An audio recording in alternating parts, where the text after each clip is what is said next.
Good morning class. आज हम BSc second year की inorganic chemistry D block transition element पढ़ने जा रहे हैं।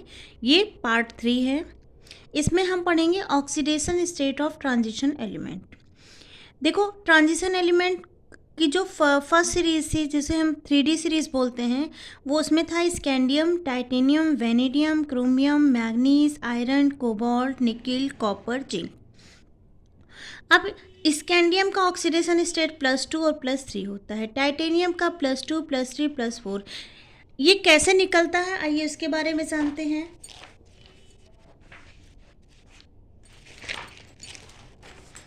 जैसे जैसे मैंने स्कैंडियम लिखा, स्कैंडियम का क्या होता है, लास्ट का जो कॉन्फ़िगरेशन होता है वो 3D14S2 होता है। ठीक, अब अगर हम इसका ऑर्बिटल ड्रॉ करें, ठीक है, तो यहाँ पे 1 इलेक्ट्रॉन है और यहाँ पे 2 इलेक्ट्रॉन है। अब यहाँ से जब ये 2 इलेक्ट्रॉन लूज़ करेगा तो इसका ऑक्सीडेशन स्टेट +2 हो जाएगा, और यहाँ से जब ये 1 इलेक्ट्रॉन को लूज़ करेगा तो जो नेक्स्ट ऑक्सीडेशन स्टेट हो जाएगा वो +3 हो जाएगा। ऐसे ही टाइटेनियम का कॉन्फ़िगरेशन होता है 3D2 4S2। अब सेम चीज़, यहाँ पे D में 2 इलेक्ट्रॉन है और S में भी कितने हैं, 2। जब यहाँ से इलेक्ट्रॉन लूज़ करेगा तो +2 आएगा, यहाँ से 1 इलेक्ट्रॉन लूज़ करेगा तो +3, और एक और इलेक्ट्रॉन लूज़ करेगा तो +4 ऑक्सीडेशन स्टेट आएगा। टाइटेनियम के बाद वेनेडियम है, लास्ट का कॉन्फ़िगरेशन होता है 3D34S2। ठीक है, यहाँ से 1 इलेक्ट्रॉन लूज़ किया तो प्लस, यहाँ से 2 इलेक्ट्रॉन लूज़ किया तो +2, यहाँ से एक लूज़ करेगा तो +3, फिर एक और लूज़ करेगा तो +4, एक और लूज़ करेगा तो +5। क्लियर? तो ऑक्सीडेशन स्टेट ये ऐसे निकलते हैं। तो यहाँ पे देखिए, क्रोमियम का ऑक्सीडेशन स्टेट +2, +3, +4, +5 है। क्रोमियम का देखो, जो लास्ट का कॉन्फ़िगरेशन होता है वो 3D54S1 होता है। तो अब यहाँ पे s ऑर्बिटल 1 इलेक्ट्रॉन लूज़ कर रहा है, इसलिए इसका ऑक्सीडेशन स्टेट +1 होगा, फिर +2, +3, +4, फिर +6, +5 होता है, लेकिन वो स्टेबल नहीं होता क्योंकि क्रोमियम हाफ फील्ड है। देखिए ऐसे क्रोमियम है, ठीक है, 3D54S1। ठीक है, अब यहाँ से ये अपना 1 इलेक्ट्रॉन लूज़ करेगा तो इसका ऑक्सीडेशन स्टेट +1 हो जाएगा, और यहाँ से लूज़ करते जाएगा तो देखो +2 भी, +3, +4, लेकिन +5 नहीं बनता क्योंकि ये हाफ फील्ड स्टेबल होता है। क्लियर? नेक्स्ट है आपका मैग्नीज। मैग्नीज का जो ऑक्सीडेशन स्टेट होता है +2, +3, +4, +5, इसका भी नहीं होगा, +6 और +7। ठीक है, तो 3D सीरीज में जो सबसे हायर ऑक्सीडेशन स्टेट होता है वो मैग्नीज का होता है। आयरन का +2, +3, +4, +6 होगा। कोबाल्ट का +2, +3, +4 होगा। ऐसे निकिल का +2, +3 होगा। कॉपर का +1, +2, +3 होगा, और जिंक का +2 होगा। तो ये हो गया ऑक्सीडेशन स्टेट। क्या, कौन सा एलिमेंट कब और कितने इलेक्ट्रॉन लूज कर रहा है, उसी के बेसिस पे ऑक्सीडेशन स्टेट बनता है। क्लियर? यहाँ पे इसी चीज़ का एक्सप्लेनेशन दिया गया है। ठीक है, लिखा है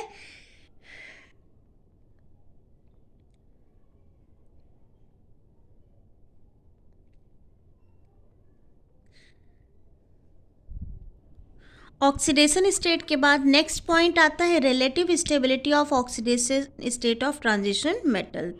अब इसमें हम पढ़ेंगे the factor which determine the relative stability of different oxidation state of transition metal are discussed as under ionization energy.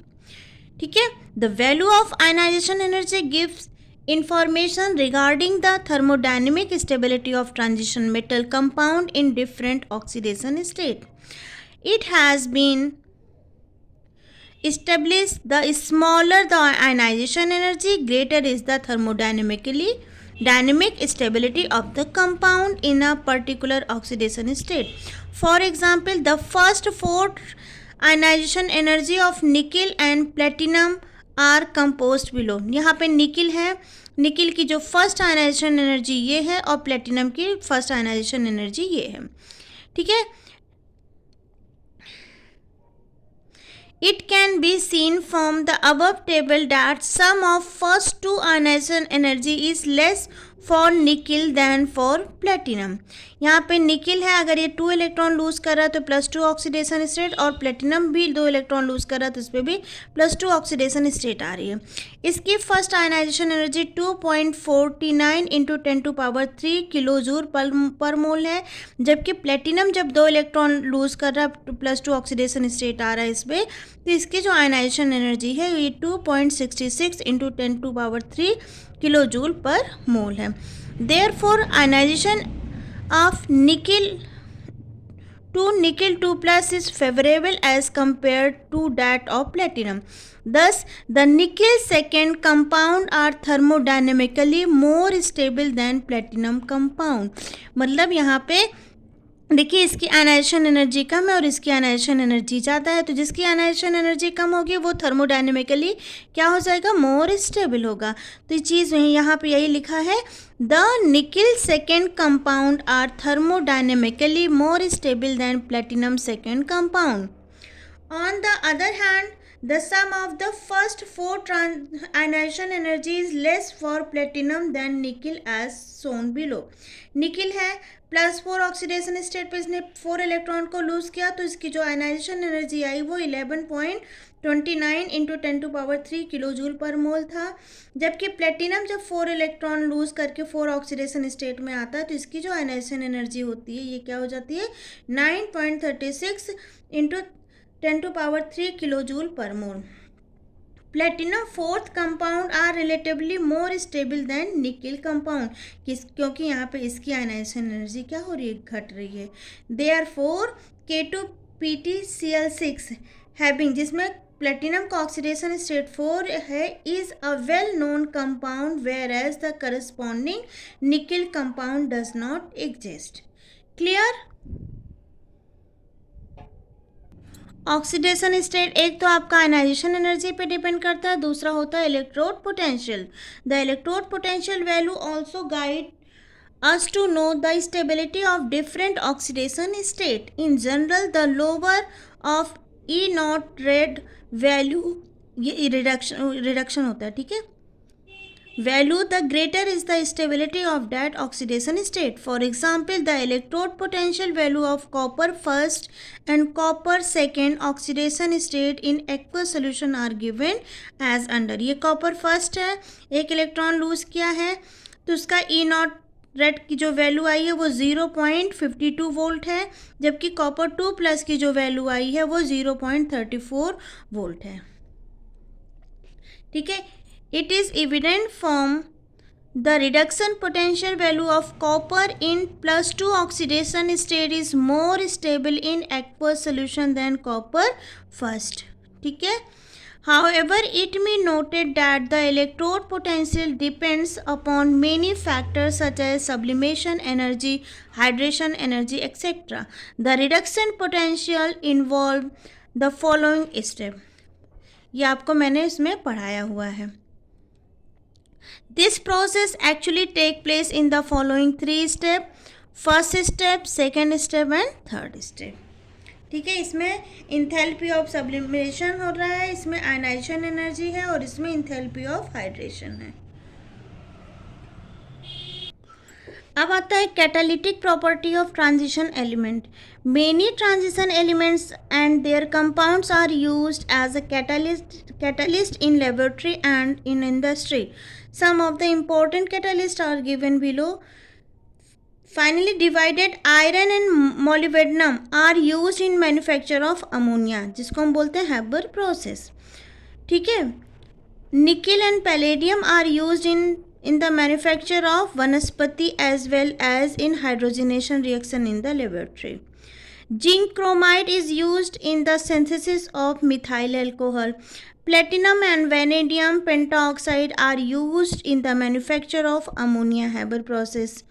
ठीक है, ये जो आयरन सल्फेट होता है, ये जो रिएजेंट होता है, ये यूज होता है oxidation of alcohol to aldehyde. Ziegler Natta catalyst जो होता है is used for the manufacture of polythene. तो जो डी ब्लॉक के एलिमेंट होते हैं ये एज अ कैटलिस्ट यूज होते हैं। The different factor contributing to catalyst action are given below. पहला फैक्टर है the catalytic property of the transition element are probably due to the variable oxidation state. क्यों? क्योंकि इनकी वेरिएबल एक से ज़्यादा ऑक्सीडेशन स्टेट होती है, due to which they form unstable intermediate product with various reactant in some cases. These intermediate product decompose to give the final product. ठीक है, regenerating the catalyst intermediate compound formation theory of catalyst. यहाँ पे reactant है, catalyst use किया जाएगा D block का कोई element, और ये क्या है, इसके साथ अनस्टेबल इंटरमीडिएट कंपाउंड बना लेता है और बाद में ये क्या होता है, प्रोडक्ट से अलग हो जाता है। Second point, in some cases the finely divided metal और their compounds provide a large surface area for the adsorption of the reactant. The absorbed reactant react faster due to their closer contact on the surface of the catalyst, giving rise to product. Next point है complex formation, the case of transition element. तो the transition metal ion have great tendency to form complex ion with certain molecule जैसे ammonia, carbonyl, water and etcetera. ठीक है, कुछ ions होते हैं जैसे fluorine, chlorine, nitrogen etcetera. The molecules और ion attaching themselves with the cation are called ligand. ठीक है, the ligand contain lone pair of electron which is easily donate to the transition metal ion. This is a contrast to the S and P block element due to the following reason. क्यों ऐसा होता है, क्यों ये metal complex बनाते हैं, क्यों जो डी ब्लॉक के एलिमेंट होते हैं वो अपने अंदर लोन पेयर को एक्सेप्ट कर लेते हैं? उसका सबसे बड़ा रीज़न होता है क्योंकि इनके पास वेकेंट ऑर्बिटल होते हैं। फर्स्ट रीज़न है transition metal cation due to their small size possess high charge density. These can therefore accept lone pair of electron from the ligand. दूसरा है they have vacant d orbital of suitable energy to accept lone pair of electron to form complex compound. S and P block element do not meet the above requirement. S और P block के element के पास ऐसी requirement नहीं होती है। The number of ligand which are attached to the metal ion by coordinate bond to form a complex ion is called coordination number of the metal ion. The complex are also called coordination compound. The complex ion have in general linear, square, planar, tetrahedral, octahedral structure depending upon the nature of hybridization of metal ion orbital. ठीक है, अब इसमें जो होता है all the transition metal cation however do not possess the same capacity of complex formation. These are wide variation between different series, but within a series certain trend towards increases stability of complex can be given. First है in each transition series the stability of complex increases with increasing atomic number of the element and decreasing size of the its atom. दूसरा है when a transition metal atom exhibit more than one oxidation state, the complex with higher oxidation state has greater stability. जैसे यहाँ पे देखिए ये cobalt के साथ 6 ammonia लगा अटैच है। यहाँ पे जो ये अमोनिया है ये एज अ लिगैंड वर्क करता है। अब इसमें अगर हम कोबाल्ट का ऑक्सीडेशन स्टेट देखें तो कोबाल्ट का ऑक्सीडेशन स्टेट +3 आएगा। +3 का मतलब होता है कोबाल्ट ने अपने s ऑर्बिटल से 2 इलेक्ट्रॉन और d ऑर्बिटल से 1 इलेक्ट्रॉन लूज कर दिया है।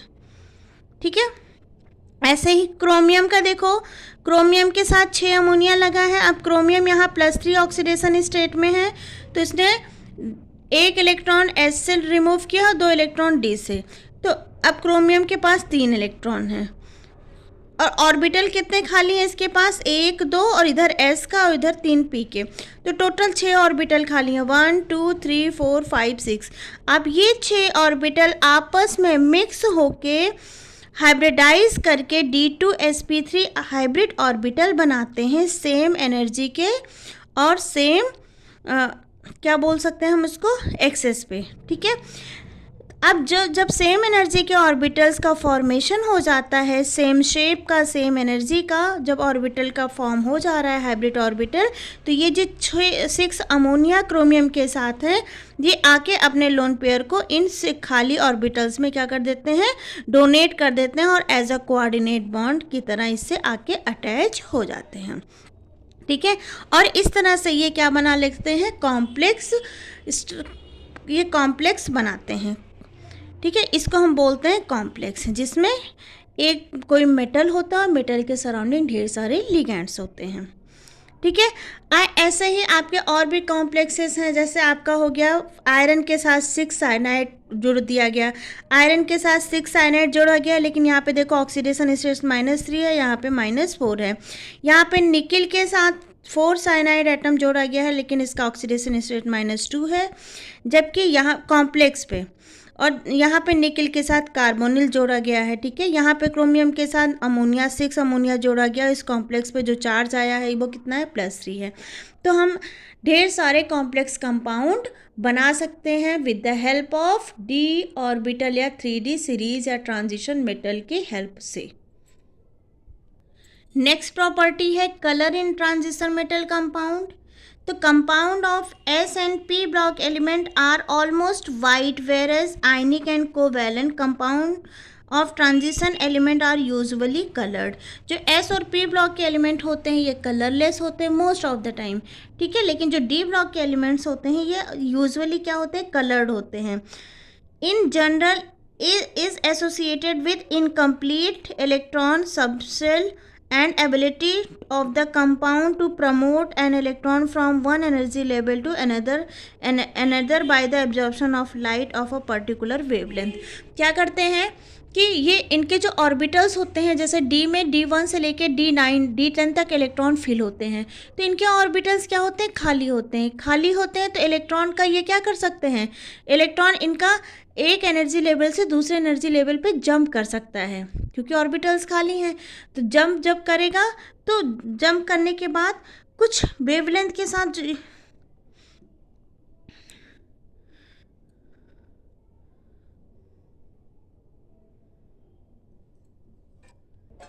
और जब ये जो इलेक्ट्रॉन होते हैं ये एक एनर्जी लेवल से दूसरे एनर्जी लेवल पे प्रमोट होते हैं लाइट को एब्जॉर्व करके एक पर्टिकुलर वेवलेंथ के साथ, तो उसी वजह से ये क्या करते हैं, कलर शो करते हैं। ठीक है, colour in transition metal is associated with incomplete d subshell. अभी मैंने बताया it is a property of unpaired d electron.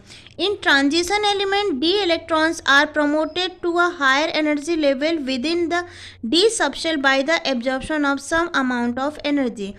This energy is obtained by the absorption of light in the visible range. The rest of the light is no longer white. It appears colored. For example, if red light is observed, then the transmitted light contains an excess of the light of blue color. The compound appears blue.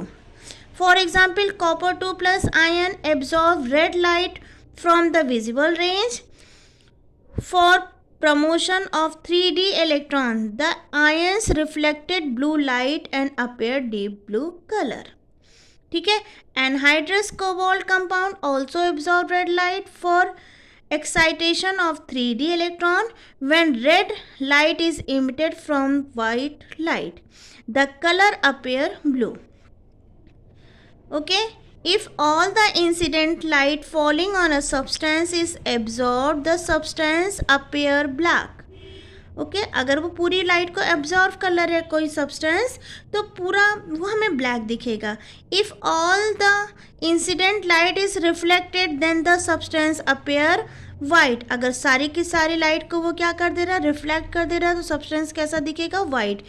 If only a particular wavelength is absorbed from a incident light, then the substance has a characteristic color. बात समझ में आई? मान लो कोई object है, जैसे ये pen है, यहाँ पे लाइट पड़ी, इसने पूरी की पूरी लाइट को अगर एब्जॉर्व कर लिया और बिल्कुल रिफ्लेक्ट नहीं किया तो ये ऑब्जेक्ट ब्लैक कलर का दिखेगा। अगर इसने पूरी लाइट को एब्जॉर्व करके पूरा का पूरा रिफ्लेक्ट कर दिया तो ये ऑब्जेक्ट वाइट दिखेगा। और अगर ये पर्टिकुलर वेवलेंथ के साथ लाइट को रिफ्लेक्ट कर रहा है तो जिस वेवलेंथ के साथ ये लाइट को रिफ्लेक्ट कर रहा है उसी वेवलेंथ पे हमें वो कलर अपीयर होगा ऑब्जेक्ट का। ठीक है। Colour of transition metal complex on the basis of catalyst field crystal field theory. ये जो कलर शो होते हैं ट्रांजिशन मेटल में, ये किसके बेसिस पे बताया गया? क्रिस्टल फील्ड थ्योरी के बेसिस पे। देखो यहाँ पे डी ऑर्बिटल है। अब ये डी ऑर्बिटल आपस में क्या हो जाते हैं? स्प्लिट कर जाते हैं। क्यों स्प्लिट करते हैं ये मैं आपको कोऑर्डिनेशन केमिस्ट्री में बताऊंगी। यहाँ पे क्या होता है, ये 5 ऑर्बिटल जो होते हैं इसमें से जो नॉन एक्सियल ऑर्बिटल्स होते हैं वो लोअर एनर्जी के होते हैं और वो नीचे चले जाते हैं, और जो एक्सियल पे ऑर्बिटल होते हैं वो ऊपर चले जाते हैं। अब मान लो D1 का केस लिया, एक इलेक्ट्रॉन यहाँ भरा। अब ये क्या कर रहा है, लाइट इसको दिया गया, ये इलेक्ट्रॉन जंप करके ऊपर चला गया यहाँ पे। ठीक है, ये इसका ग्राउंड स्टेट हो गया और ये इसका क्या हो गया, एक्साइटेड स्टेट हो गया। तो पहले लाइट को एब्जॉर्ब किया, ऊपर गया, फिर जब वो लाइट को रिफ्लेक्ट करेगा और जब नीचे आएगा तो जिस वेवलेंथ के साथ वो नीचे आता है उसी कलर का हमें वो ऑब्जेक्ट दिखता है। ठीक है। और देखो यहाँ पे ये भी डी ऑर्बिटल है, ये भी डी ऑर्बिटल है। यहाँ पे ये जो डी ऑर्बिटल, पांचों और डी ऑर्बिटल दो उसमें डिवाइड हो गए हैं, 2 एनर्जी लेवल में। इसको T2z बोलते हैं, इसको EZ बोलते हैं। ठीक है, तो यहाँ से डी ऑर्बिटल से इलेक्ट्रॉन का ट्रांजिशन डी ऑर्बिटल में ही हो रहा है, तो इसको हम बोलते हैं DD ट्रांजिशन। इसी की वजह से कलर अपीयर होता है। क्लियर। अब जैसे स्कैंडियम है, स्कैंडियम 3+ में नंबर ऑफ इलेक्ट्रॉन 0 हो जाएगा तो ये कलरलेस हो जाएगा। टाइटेनियम प्लस में नंबर ऑफ अनपेयर्ड इलेक्ट्रॉन 1 होगा, ये पर्पल कलर का शो होगा। वेनेडियम 3+ में नंबर ऑफ अनपेयर्ड इलेक्ट्रॉन 2 होंगे तो ये ग्रीन कलर का। क्रोमियम 3+ में अनपेयर्ड इलेक्ट्रॉन 3 होंगे, ये वायलेट कलर होगा। मैग्नीज 3 का में भी अनपेयर्ड इलेक्ट्रॉन 4 होंगे और ये वायलेट कलर का होगा। आयरन 3+ में 5 अनपेयर्ड इलेक्ट्रॉन होंगे, ये येलो कलर का होगा। मैग्नीज 2+ में 5 अनपेयर्ड इलेक्ट्रॉन होंगे तो ये पिंक कलर का होगा। आयरन 2+ में 6 इलेक्ट्रॉन होंगे, मतलब 4 अनपेयर्ड इलेक्ट्रॉन होंगे तो ये ग्रीन कलर का हो जाएगा। कोबाल्ट 2+ में जो आपका है वो 3 अनपेयर्ड इलेक्ट्रॉन होगा, यहाँ पे 3 अनपेयर्ड इलेक्ट्रॉन लिखा है तो ये पिंक कलर का हो जाएगा। निकेल 2+ में 2 अनपेयर्ड इलेक्ट्रॉन होंगे तो ये ग्रीन कलर का होगा। कॉपर 2+ में बेटा 1 इलेक्ट्रॉन होगा तो ये ब्लू कलर का होगा। और कॉपर प्लस में कोई भी अनपेयर्ड इलेक्ट्रॉन नहीं होगा तो ये कलरलेस होगा। ऐसे जिंक 2+ में भी कोई भी इलेक्ट्रॉन नहीं होगा तो ये कलरलेस होगा। देखो अनपेयर्ड इलेक्ट्रॉन होते हैं तभी उसमें ट्रांजिशन पॉसिबल होता है, मतलब इलेक्ट्रॉन एक एनर्जी लेवल से दूसरे एनर्जी लेवल में जाते हैं। जब इलेक्ट्रॉन ही नहीं रहेंगे तो ट्रांजिशन नहीं होगा, और जब ट्रांजिशन पॉसिबल नहीं है, अनपेयर्ड इलेक्ट्रॉन होंगे नहीं तो ट्रांजिशन नहीं पॉसिबल है, और जब ट्रांजिशन पॉसिबल नहीं होते तो वो कलर शो नहीं करते। तो आई होप यहाँ तक आपको समझ में आया होगा। Thank you.